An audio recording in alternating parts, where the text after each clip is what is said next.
Okay, I'm gonna try a little different painting angles and lighting and different things that we got going on here to try and get a better video than I've been making. Right now I got things mostly painted to the point where I can start doing some edge work. I think it looks kind of cool. I still need the brown. I see the little packs and bags and stuff as black, but I think I'd like them brown. I don't know. Think about that. Also need to get some gray and silver stuff in there. This needs to be gold. Get around to that. Got to work on this chain sword. Just painted it black, except for obviously up here. Here's the jetpack. What I did was went over it with the Corvid Corvid black, and then now I have the Abaddon black on top, so it does look like it has a contrast to it. And then here I'm going to get silver in there, or gray. And this one, this kind of grill intake, I painted it Corvid black. I don't know, it looks kind of cool. Mostly I see it blue, I guess, in all the videos, but I'm doing things a little different, like these little, I don't know if they're stabilizer jets or intakes or whatever they are. Maybe I'll get a little silver in there inside. I haven't painted these little pipes with the Abaddon black, I believe. Oh no, Corvid black. This shoulder needs a little work. I must have been getting tired or something, but it's going to have to go over in blue and then white again. Try and clean that up. That little ultramarine horseshoe I think turned out pretty decent. Not super sharp, but it worked out pretty well. And yeah, this gun needs a little work. Thought I went over a lot of it with the Abaddon black, but it looks like there's gonna need another coat. I think this part I want silver, this part I want silver. Maybe I can get it to look kind of heated up and toasted or something, I don't know quite yet. And then this breastplate I think looks really sweet. You know, some spots I'll have to touch up when I bust out the gold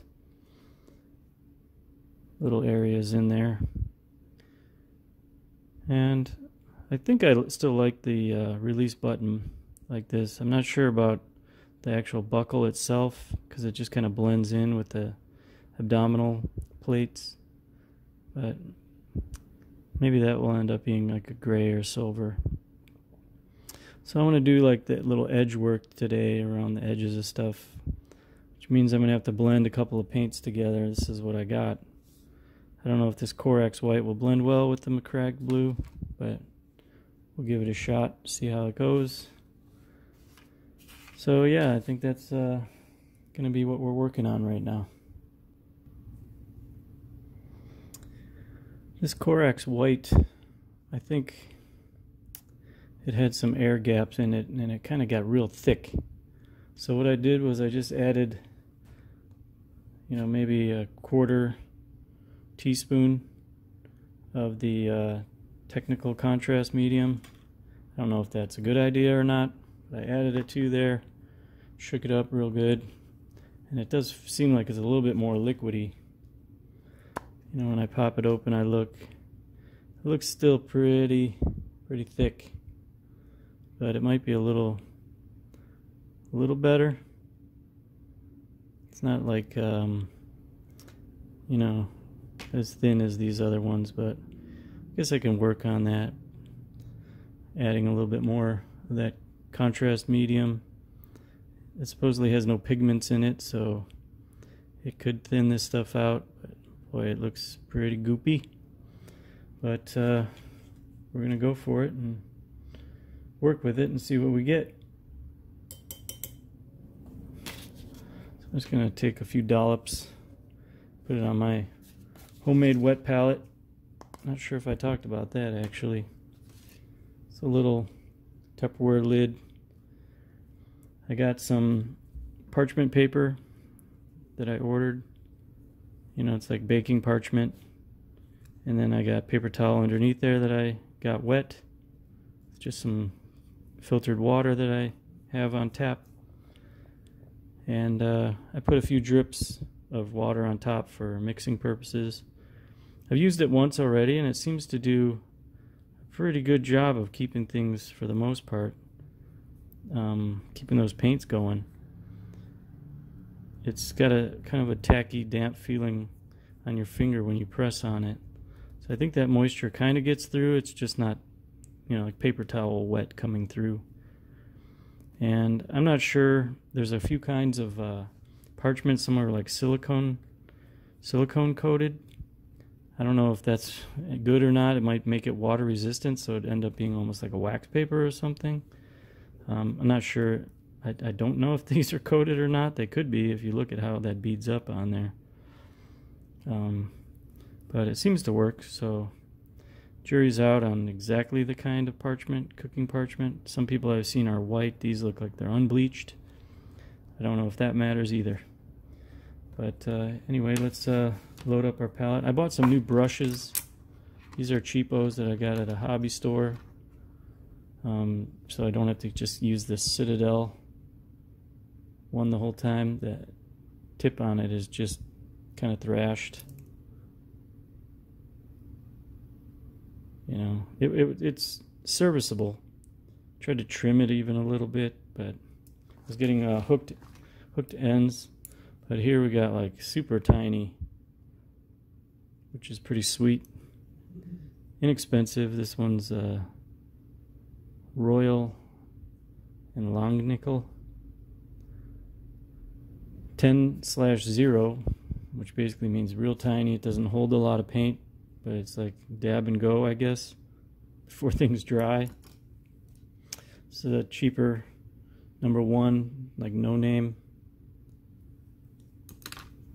It's another #1 on that Royal and Long Nickel #1. You can see it's a little shorter bristle. So I'm just going to play around, see how these go. And then I got a 3/0 generic brand. You can see that pretty low budget, but we're making it work somehow. Figure out how it goes. So I guess I can use my Citadel brush for just transferring paints onto my wet palette. Boy, that's goopy.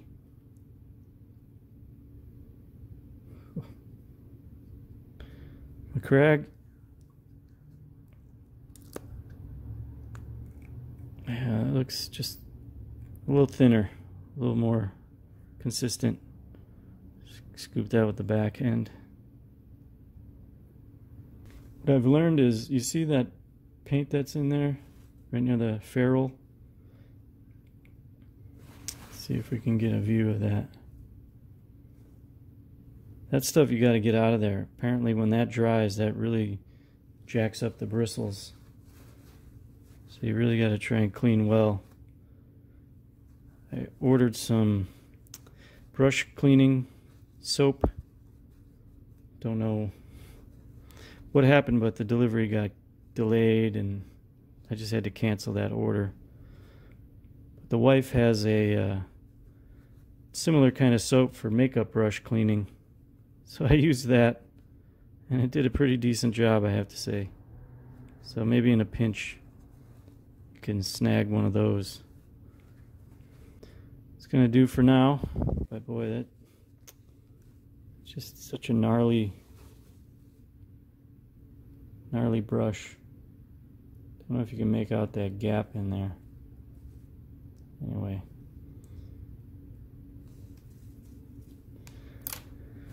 Alright, we're going to mix up this paint here and try to find a good highlight color. and I'll be continuing. So this is the color I came up with. Not sure how well that's gonna contrast, if it's too light or too dark, I don't know.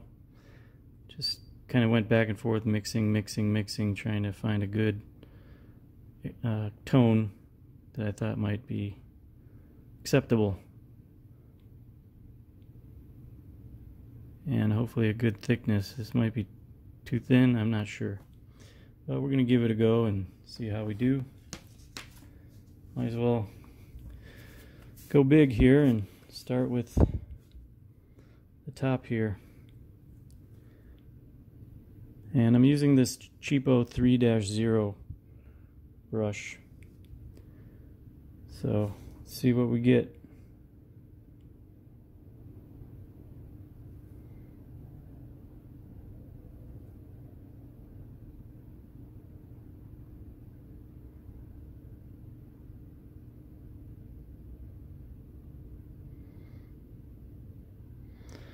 Well, it looks a little inconsistent in terms of the thickness of that line. And also, while I'm thinking of it, I picked up some blue tack. Doesn't look that blue. And this is just a cap from a water bottle. There. Should make things a little easier, but looks like I got a little highlight going. Kind of cool. And it doesn't look too bad. It's just decent. Boy, the next one's going to be fun. Try and get that area highlighted along the breastplate. Good heavens.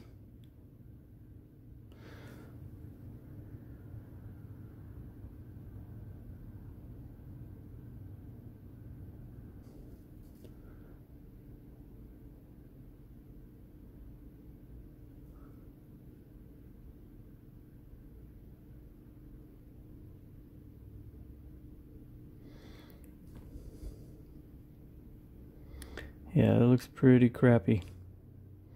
And that's going to be a real pain to fix again, but we'll do it. Yeah, this will be fun. See, these aren't too bad. Yeah, go along the top there. Get under that edge.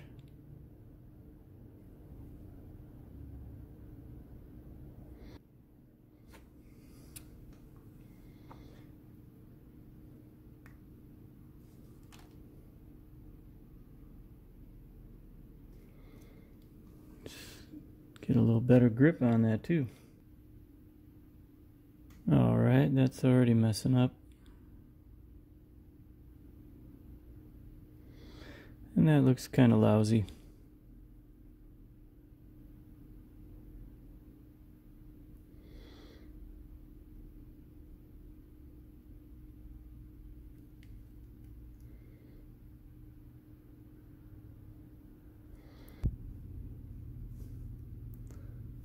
A lot of blobby splotchiness.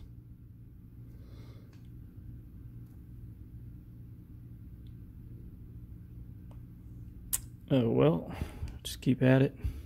Sure, I'll get better.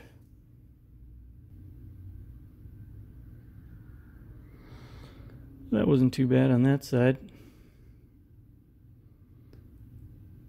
Some kind of highlight.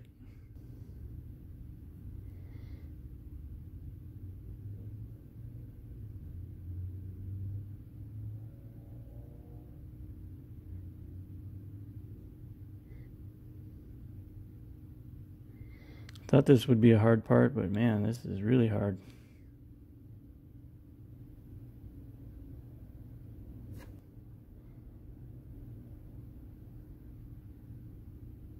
Every little problem. Like I see I missed a spot here, touch up. Yeah. that kind of hip guard. Yeah, down in here too. Pretty sloppy. But we're gonna just keep working at it. Kind of want to get all my mistakes and frustrations out on this first model, and then I think the next models that I'm gonna do, you know, these other ones, they haven't been touched. Still just primer. Yeah. I think with these I'm gonna maybe use a little different techniques. Something that's not so time consuming, tedious. You know, maybe slap some paint on there, touch up some areas, highlight some spots, dry brush it. See, you know, how that goes.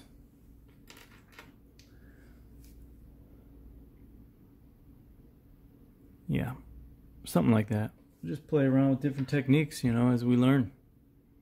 But the first one, I kind of was so motivated by all those excellent artists that just have such attention to detail, and I was kind of, you know, inspired to try and replicate and duplicate that sort of thing, not knowing just the challenge of it, you know, how much time and effort and learning and practice it takes to get good.